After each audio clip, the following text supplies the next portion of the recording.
Kriteria penilaian proses studi kelayakan bisnis. Studi kelayakan bisnis adalah suatu penelitian tentang layak atau tidak layaknya suatu investasi. Hasil kelayakan merupakan perkiraan suatu bisnis menghasilkan keuntungan yang layak bila telah dioperasikan. Perkiraan keberhasilan mungkin dapat ditafsirkan berbeda-beda sesuai dengan pihak yang menjalankan tujuan bisnis.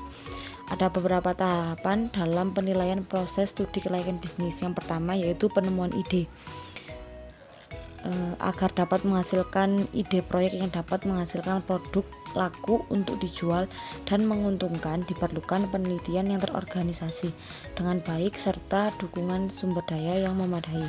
Jika ide proyek lebih dari satu, dipilih dengan memperhatikan yang pertama, ide proyek sesuai dengan kata hatinya. Yang kedua, mengambil keputusan, mampu melibatkan diri dalam hal-hal sifatnya teknis. Yang ketiga, keyakinan akan kemampuan proyek menghasilkan laba. Yang kedua, tahap penelitian.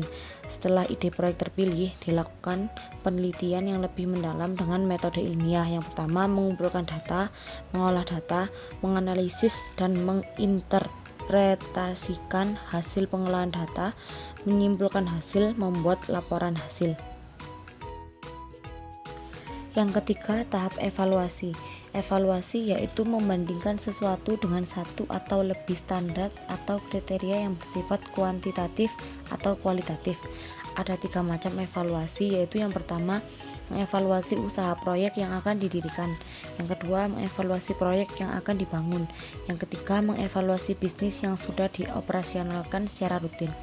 Dalam evaluasi bisnis, yang akan dibandingkan adalah seluruh ongkos yang akan ditimbulkan oleh usulan bisnis serta manfaat atau benefit yang akan diperkirakan akan diperoleh. Yang keempat, tahap pengurutan usulan yang layak. Jika terdapat lebih dari satu usulan rencana bisnis yang dianggap layak, perlu dilakukan pemilihan rencana bisnis yang mempunyai skor tertinggi jika dibandingkan usulan lain berdasarkan kriteria penilaian yang telah ditentukan.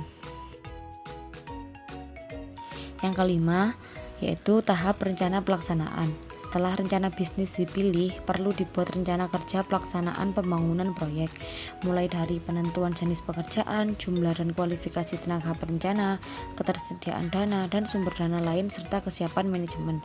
Yang keenam, tahap pelaksanaan. Dalam realisasi pembangunan proyek, diperlukan manajemen proyek. Setelah proyek selesai dikerjakan, tahap selanjutnya adalah melaksanakan operasional bisnis secara rutin. Agar selalu bekerja secara efektif dan efisien dalam rangka meningkatkan laba perusahaan dalam operasional, perlu kajian untuk mengevaluasi bisnis dari fungsi keuangan, pemasaran, produksi, dan operasi. Selanjutnya yaitu pembahasan mengenai pihak yang membutuhkan studi kelayakan bisnis.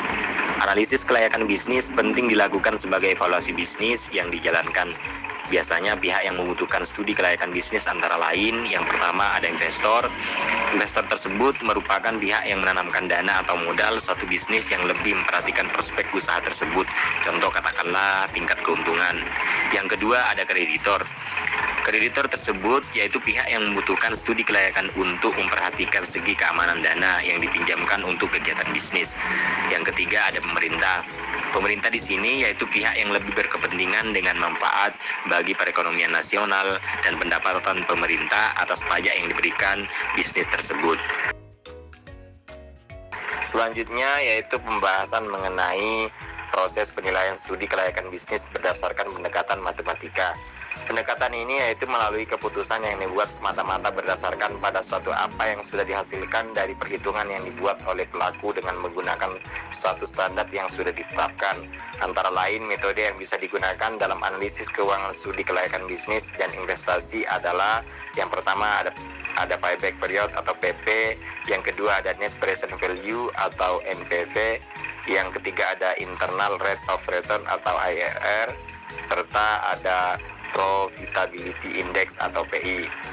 Yang pertama, payback period adalah suatu metode yang digunakan untuk mengukur layak atau tidaknya suatu bisnis dengan perhitungan seberapa cepat modal kembali dalam waktu atau periode tertentu.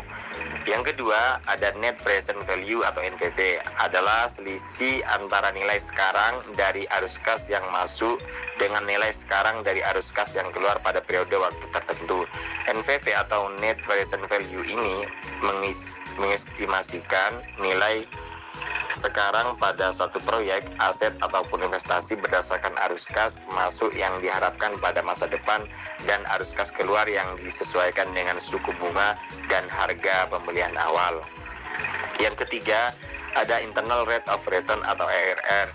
IRR sendiri adalah satu hasil yang sudah diperoleh dari sebuah proposal bisnis, yakni diskon kontrol ataupun diskon rate yang kemudian menjadi sebuah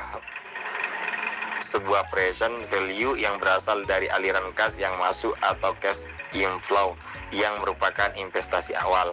Sebuah suku bunga IRR akan bisa diperoleh jika NPV sama dengan 0, atau maksudnya adalah suku bunga yang bisa diperoleh investasi yang memberikan NPV 0 dengan syarat utama, yakni IRR dari suku bunga MARR-nya untuk bisa mendapatkan suatu hasil akhir dari sebuah perhitungan IRR. Maka harus mencari nilai dari diskon rate yang akan menghasilkan NPV positif terlebih dahulu, lalu kita akan mencari diskon rate yang akan menghasilkan NPV negatif. Berikutnya yaitu mengenai Profitability Index atau PI. Metode ini menghitung perbandingan antara nilai arus kas bersih yang akan datang dengan nilai investasi yang sekarang. Profitability Index harus lebih besar dari satu baru dikatakan layak. Semakin besar Profitability Index atau PI, investasi semakin layak.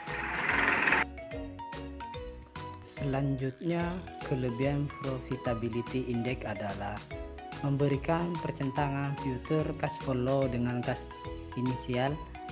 Yang kedua, sudah mempertimbangkan cost of capital. Yang ketiga, sudah mempertimbangkan time value of money. Yang keempat, mempertimbangkan semua cash flow. Selanjutnya, kekurangan Profitability Index. Yang pertama, tidak memberikan informasi mengenai return suatu proyek. Yang kedua, dibutuhkan cost of capital untuk menghitung Profitability Index. Yang ketiga, tidak memberikan informasi mengenai project risk. Yang keempat, susah dimengerti untuk dijadikan indikator apakah suatu proyek memberikan value kepada perusahaan. Sekian, terima kasih. Assalamualaikum warahmatullahi wabarakatuh.